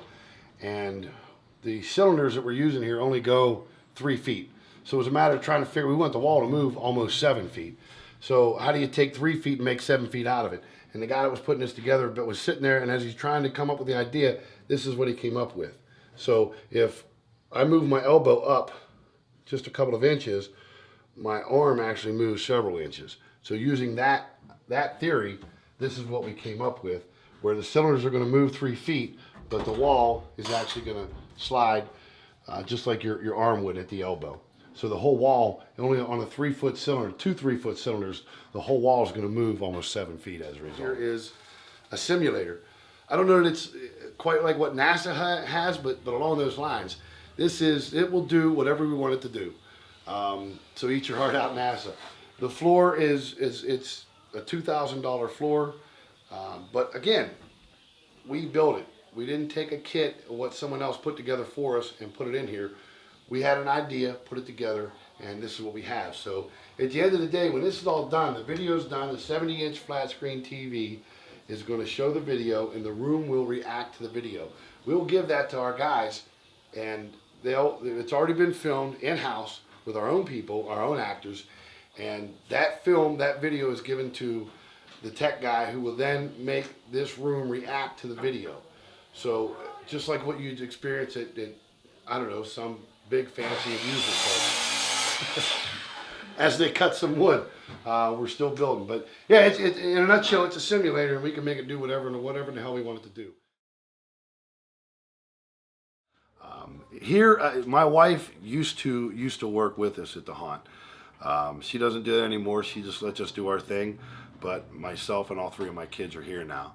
I made them wait a little bit till they got a little bit older, just because I was making other kids wait. But we've incorporated them into the house. So the tough part is spreading that out, managing time management, I guess. Having enough time to work and take care of things at the haunt, having enough time to work and take care of things at work, taking care of things at home. My kids are involved in sports, and so am I with coaching them. So getting to the games, getting all these different things. It's tough to manage that. I mean, it comes to a day-to-day thing. Tomorrow morning when I wake up, I'll open up my book to think of and realize, okay, I got to do this and this and this. Now, don't get me wrong. Most times the night before, I know I got to do something, but just in terms of stress management, sometimes you have to dumb it down to a day-by-day thing. Family-wise, and I've said this a million times, first week in November, I get to go home and reacquaint myself with my wife and my dogs. My dogs will allow me in the house, and because it's even if I took away all the other things, this is easily a 40-hour-week job just here at the haunt. Thank God I got the help that I got here.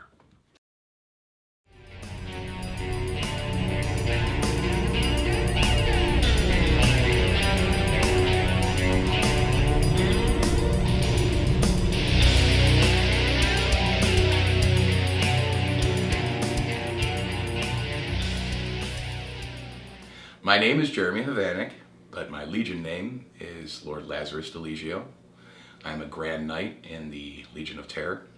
I've also been a Director of Communications, but we call them Lord of Communications, for the last 6 years. Bloodview is a largest charity haunt in the Cuyahoga County area. We've been around for 34 years. This will be our 34th season. Originally, it was actually a physical house. There was a house on Broadview Road, and several of our members used to haunt the house. And the Lions found out that this little haunted house was a quite profitable charity fundraiser. So about 23 years ago, this building was built, and originally it was meant as a Lions clubhouse that we just kind of took over the bottom of, and well, we just kind of took over the whole building. The Legion of Terror is the world's oldest haunted house improvisational horror production company. We were founded in 1985. The system of the Legion is based on the old feudal knight system. When you enter the group, you are a yeoman. That's just a basic member. Basically, anyone that wants to volunteer is a yeoman.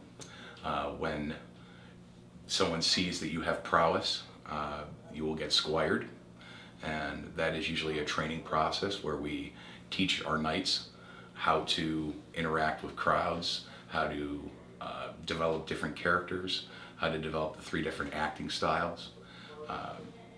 The Legion of Terror basically is a group in order to further the promotion of the art of the scare.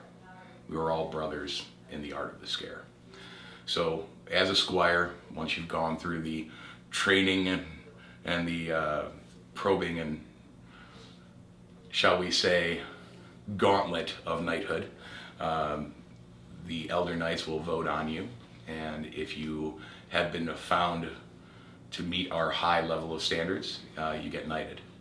And as a knight, you have an actual vote within the group. You have the ability, it's one knight, one vote. So it doesn't matter how long you've been with the group, if you've achieved that level of knighthood, then you have a say in the future of the group. The lords are our other title that basically they're synonymous with director of. We have a lord of acting, a lord of makeup, a lord of sets and props, a lord of communications, which is myself. And basically what the officers do is try to keep the group going in a positive direction, keep us still in business, keep us still haunting, and keep producing the best talent that we can. I am Ed Brody McDonald, current Lord of Sets and Props for Bloodview Haunted House. I've been doing this for 11 years. I'm responsible for maintaining and rebuilding and revamping every single set in this entire property. That means basically my job is to take the sets that don't work, to take the sets that have become stale, the sets that need anything, and be able to revamp those into something else. Whether or not that involves also adding something new or something a little bit more actor friendly, or make a change. Like for instance, this set has been changed three of the last 3 years it's been here, just to kind of morph it into something else. Because of what we do here, and because it's an improv haunted house, it's constantly evolving and changing. So we have to be ahead of the curve. And unlike a lot of haunted houses, they can keep the same sets for years because it's the same thing. The guys popping out of the same box. We're not like that. We've got to constantly change and evolve. So we have to constantly give the customer and the actor something new, because part of the responsibility that I have is, because we're an improv haunted house, I have to build a set that speaks to the actor. Because the actor, instead of us building a room and saying, this is what monster lives here, we're not building a room like that. I'm building a room that talks to the actor. So the actor has to be able to walk into a set, come up with an idea, and an original idea, and build a character around that room. So we're kind of reversing what a lot of haunted houses do. We're not trying to say, okay, this is the room that we're building, this is the mask that's going to go into this, and then everything's going together. Like, we're an improv haunt, so we have to go the opposite direction. This is the room we call Dungeon. Each of these panels that are on these things are all styrofoam that have been hand cut here. This is an example of what I was talking about, where things have been repurposed. I mean, we've got the sconces here, we've got these pieces. These pieces were also donated. This looks like a door, but it's not a door. It's actually been totally manufactured here. We just took everything and tucked it underneath the panel. So this is an example of stuff that we just kind of just make here. A lot of the pieces in this room, and here's another example of something that we just kind of repurposed. This is a head cast that was made, and we just turned it into a prop. We just kind of make it look like a coffin, threw a wig on it, called it a day. As you come down this hallway here, same kind of thing. Again, this is all taken care of by one of our artists coming in, and then you have stuff like this where you have the stained glass. This is also all manufactured here. We make everything. This has all been hand painted and everything, been backlit. So the whole stained glass effect and all that is also made here. Then of course you have this Celtic knot right here. This was all actually another set that was actually outside. All these pieces, and we brought them all inside the house to kind of give this set a new life, because this set was kind of like blah. But now we take these walls, we put them inside, and now it gives this set a whole new life. In general, we like to say we developed that there are 3 different styles of haunt acting. These are very broad categories, very broad strokes. But in general, we like to say there's loud and violent, slow and stupid, or complete insanity. And we find that no matter what type of haunt character you do, no matter how much makeup is applied, they'll fit into one of those 3 characters. So in general, we try to get every squire to show at least 1 or 2 characters of each style of acting, just to develop them and show that they're a little more well-rounded. We have a lot of our nights that have been around for a long time, and certain characters have come to the surface. We say, the liquor distills to the top, and the finest acts, and they come out. And the majority of the time, a lot of our nights are known for their signature characters.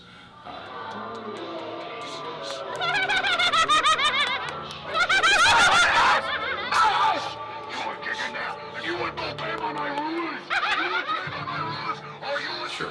Basically, all the money that's raised is handed to the Broadview Heights Lions Club. The Broadview Heights Lions Club is in charge of several very large charities, the MDA, Muscular Dystrophy Association. We also donate the Save Our Sight campaign, which is why, to this day, if you bring an old pair of glasses, you get a discount on our coupon. Because the Lions are really, really big into giving kids that don't have the money or the ability to go buy prescription glasses a chance to read it and excel in school. You know, poor kids need to read. Everyone needs to read, but you got to have glasses if you can't see. So that's one of the things that we're very proud of. Basically, all the money that we take in during the October haunt season is earmarked. And we say, all right, well, we know we have to pay $30,000 in property taxes, so let's take that out. And even after taking into all the account of the expenses of the makeup, you know, and all your production design, I will say our budget, being a charity haunt, is about 1/150th of what the average haunted house budget is. We make all of these sets happen with about $1,000 a year. That's how much is earmarked towards construction. A lot of stuff is refurbed, recycled. Actually, this room was donated to us by the rock band Mushroom Head, because a couple of members of that used to come out here and haunt with us. So occasionally they're willing to cough up and give us some extra stuff. So we get a cool set like this as a background. My name is Joe Gall, and I run the makeup department, the special effects guy at Bloodview Heights Haunted House. On the weekend days, like Saturday is our easiest day. We have, for the time it takes to get into makeup, we have people start showing up probably around, like on any given Saturday, 3 o'clock, 4 p.m. So that gives us a good block of about just under 4 hours to get everybody into makeup. And a lot of our members do their own makeup. But getting all the students and other outside help into makeup. Our makeup room is probably one of the biggest around as far as local haunts go, and it kind of came about because of necessity. There was in this location, there was just about half the makeup room upstairs. Like when you go up the stairs to the right, that was like the higher ups in the groups area only, and then everybody else was down in the basement part. That became to, like, everything got a little confusing as far as room assignments went and everything, so we got access to use the rest of the upstairs. So we just turned it into a huge, like 2/3 of it is all makeup tables and mirrors, and then lining one of the walls, one of the outside walls, there's just costumes from robes to medical stuff to Victorian stuff to whichever. This is probably our most popular room in the entire house, for both actors and for customers. The cage runs the entire length of the room, and when you have a night when you have a lot of kids in here, it's actually pretty impressive. All these kids screaming and stuff at you. Oh yeah, you're next! Come on! Oh yeah, come on! Yes, come on! You're next on the... Then you come into the cage. The cage itself is like a wrestling ring. It's padded. So the actors can actually bounce off the walls, fall on the floor, and they can kind of just go as crazy as they want to go. We've had probably some of our better acts happen in this room. You know, we've had one of our actresses in with a bunch of stuffed animals, having them worship her, to we've had pudding thrown about this room. We've had all kinds of crazy stuff in here. I'm Sammy Ray Harper. In the group, I'm known as Macabre, and I actually have been with the Legion of Terror for about 5 years, and I just got knighted this past year, so this would be my first year as a first-year knight with the Legion of Terror. Absolutely, definitely very family-oriented. You know, you meet a couple people and they become real good friends, and we spend so much time in the off-season. You know, once a month we have our meetings, so we have spent so much time in the off-season together that these are like the best friends that you develop. You stay close. Most of the people here just really enjoy the pleasure of scaring someone so excessively, you know. So it's very good it's a therapy for us. We enjoy it because it, you know, you get your aggression out. You're not angry for months after you scare people for 2 months. So it's just kind of, we know we're doing good for other people, we're giving money to other people, and that makes us in turn feel like we're doing something for the community and the economy and stuff like that. So it's a feel-good feeling. You get to do something that lets your aggression out, but you're feeling good doing it because you're doing it for someone else's benefit. If it wasn't for this haunted house, when I first started coming here, I kind of sat next to someone. I found out we all had to do our own makeup, and I panicked. I was like, I don't even know what I'm doing. Sat next to someone, they started teaching me, and it actually turned into a passion for me. And as of this past February, I'm a professional special effects makeup artist. That's my career, and I got there because of this haunted house. Sometimes, the little after time where you're talking to the other actors and reminiscing about the night, you still get that little, you might be talking in a certain accent, or you might be saying a certain thing over and over again, you can't quite get out of it. I've, gone all the way into going home, showering, and going to bed, still in the mindset of my character, having to refresh myself and wake up the next day out of it.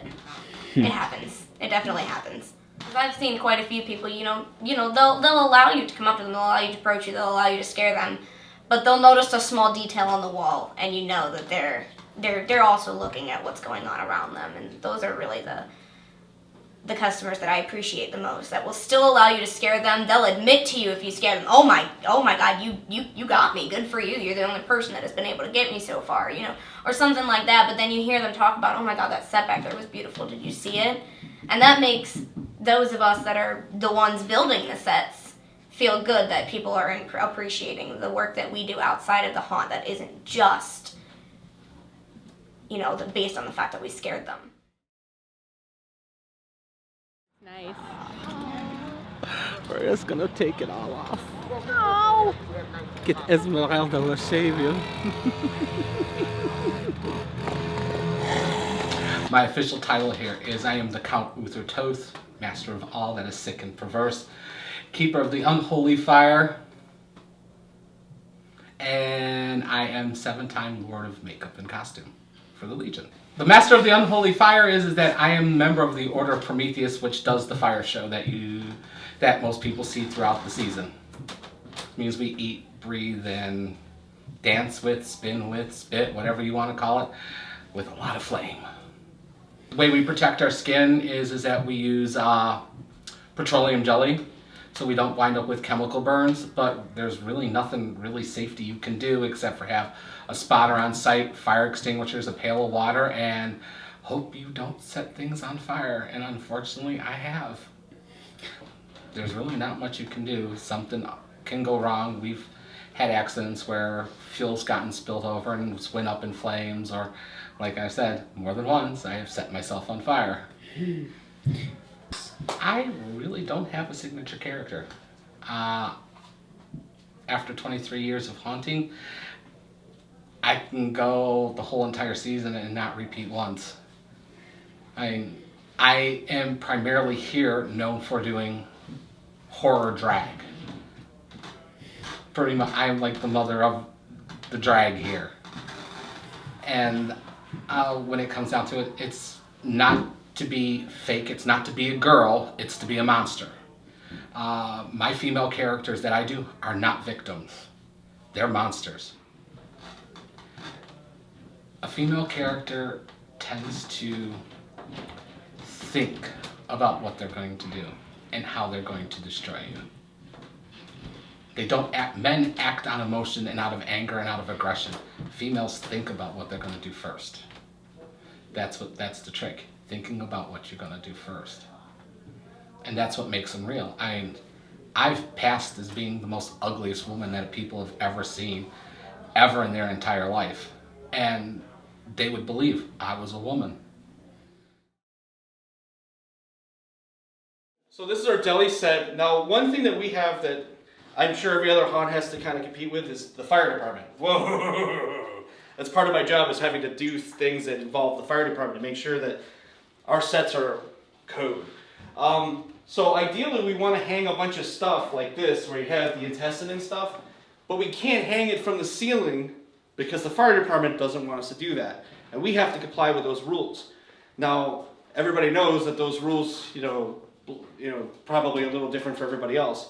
So we have to find ways to be as creative as we can by making sure that the fire code is adhered to. And the fire code is whatever Broadview Heights says it is. So we have to, this is another thing we have to kind of do. It's part of my job to make sure everything, like this lovely lady right here, she can't have anything hanging below.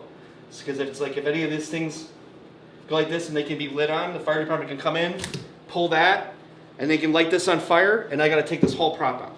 All right, so what do you get when you raise $3 million for charity over the last 34 years? Well, you get a city that says, even though you're raising money for charity, well, you gotta bring it up to spec. Everything's gotta be up to spec. About 10 years ago, we were forced to put in an entire sprinkler system in the building. Again, we're a non-profit haunt. You heard, $1,000 construction budget. Well, it cost us $28,000 to put in a fire suppression system about 10 years ago. And for 10 years, actually 8 years, the city was good enough to let us plug a fire hose into a hydrant over there. Well, they decided there was a political shift and there was a change, and this building needed to be hardwired. So we ended up having to put in this lovely pipe that runs to the water main. And this lovely pipe cost us an additional $12,000. Along with that, the city was nice enough to delay the install till the day before we opened. So, more joys of the city. Isn't it great to raise money for charity? My name is Rebecca Bruning. I am the primary avatar for the acting department, which in our group is basically assistant production manager. I also do acting and I do makeup as well. One of the, many things that set Bloodview apart acting-wise from other haunts is we don't give our actors or volunteers a script. We don't. You come on up, we'll give you a tour of the facility, and then we let the actor create the character that they do. I mean, we're a different show every night. Really, you can come up one night and have a completely different experience. People will take something that they've seen from a movie, or they'll take something from their life and they'll create it and put a different spin on it. And that's really what sets us apart, is that we're really improv and driven on that. We really want people to come and make this their playground. Okay, so Slaughter is probably, this room is made for our more experienced actors. So what you have is, everything in here is all metal. So if you can imagine a night in here with, or an actor with chains or something with something pretty heavy volume, this room is where they want to go. Okay, I will say the term full contact haunted house has been drawing a lot of press, shall we say. And I think the fact that they're using it as a marketing or promotional tool, saying, hey, we're a full contact house, it leads people up to think that it's something that it's not. We have a sign on our ticket booth that says this is an interactive experience. You may be touched, you won't be grabbed. Basically, all of our knights are told not to touch people. Our elder knights are allowed to touch people. Our grand knights, well, we don't tell our grand knights to do anything. They do whatever they want. If you've put in 10 years into the group as a knight in good standing, we feel you've earned the privilege of being able to do what you want, as long as it doesn't cause us to get sued. That being said, one of the benefits of being a nonprofit group and a nonprofit entity of the Broadview Heights Lions Club is that we're able to get insurance relatively cheap, in contrast to most haunted houses that are out there. The fact that we have that carnival insurance allows us to carry weapons, real weapons, not plastic. When I walk around with machetes and I cut my tongue, I cut my tongue.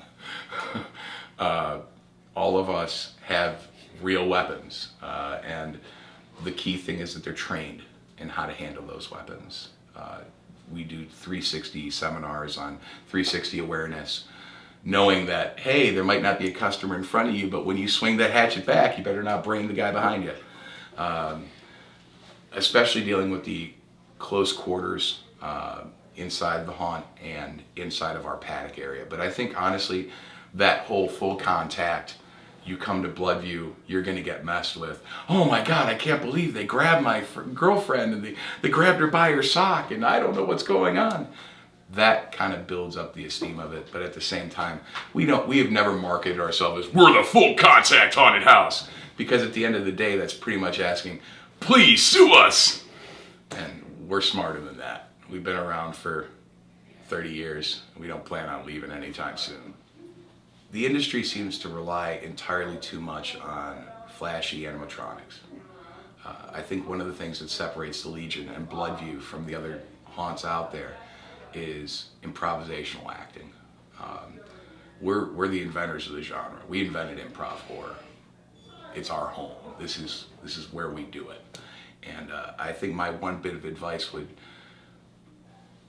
budget some of your money towards acting, because if you have a wonderful animatronic that flies and does scary things, and then you have an actor that comes up to you in the next room and says boo, kind of takes you out of it.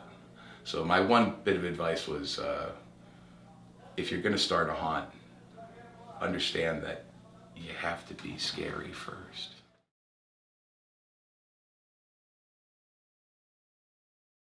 Crunch time, it's opening night. Going through all the bugs, all this stuff, trying to get the people in the right areas, making sure that the actors are in the right spots. They know what they're supposed to do. Some of that's foreign to them. They just got here, didn't know where they were working. Like I said, crunch time, man. We got guys that have been here all night long, all week long. A couple of guys haven't been to bed yet, but we get the kinks worked out, get everything working. We got a couple of rooms that are not ready to go, but for a variety of reasons. But we'll make the best with that and get those running here directly. It's just the way it is, especially opening night. It's going to be a tough one, but we'll get it. It's going to run.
right, so we're done. It's the end of the first night. We obviously the first part of the night, the first half of the night was a little bit rough.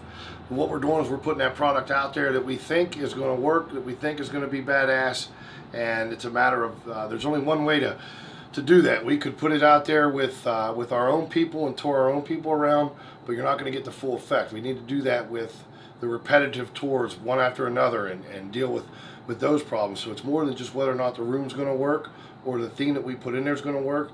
Is the flow going to work? All these different things all have to be worked out, and there's no way to do that except for opening night. So we started out rough with the first few tours, but the whole staff, man, everybody rebounded well, and by the end of the night they were doing what Wells Township's been known for, and that's just flat out kicking ass. You know, you got to help each other out. We've been fortunate that several of the haunts that we've gone to have been just, it's an open book. They just let us, I mean, whatever we need, whatever the questions that we have and things that we've learned from other places. 20 years ago, 25 plus years ago, a place called Brook Hills built a haunted house up on the hill across the river from us. And had they not done that and done so well at it, we wouldn't be here. And a lot of the haunts in the area wouldn't be here. Somebody once had a great idea, and we're trying to, you know, we're mimicking it and doing it our own way. You would be surprised at how easily networked haunted attractions are. The actors, the owners, the operators, everything. There's really no secrets. They're willing to share information. We're willing to share information. That networking is unlike any industry I've ever seen, including my line of work, police working. If I had to give advice to a new haunt opening up, take your time, baby steps. What you want, you're not going to get overnight. And there's a lot of haunts that will do that, and that's one of their downfalls. Is they go after things that they just aren't ready to have. You can have all the knowledge and desire in the world. Desire's the big one. You got to have the desire, and don't try to do it by yourself. Surround yourself. There's no way Sean Norman's not responsible for this place. That's just a small piece of the puzzle. Without the team that I got around me, which is all 150, this is not possible. You know, I get a lot of pats on the back for what we're doing here, but I spread those out to everybody that is deserving of them, because I'm only as good as the people I surround myself with, both here and in other aspects of my life. So a new haunt starting out, surround yourself with good people, eliminate your drama, and buy what you can afford, build what you can afford, and process. It's a process to get to where you want. You can't do that in the first 2 or 3 years. It's going to take you several years to get and be able to do all the things you want to do, but do what you can to put on a good show so that people will want to come back. And when they do come back, you just grow from there, and you just keep growing. But don't try and be a 10-year haunt in your first 2 years.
You quit your flirting, all right?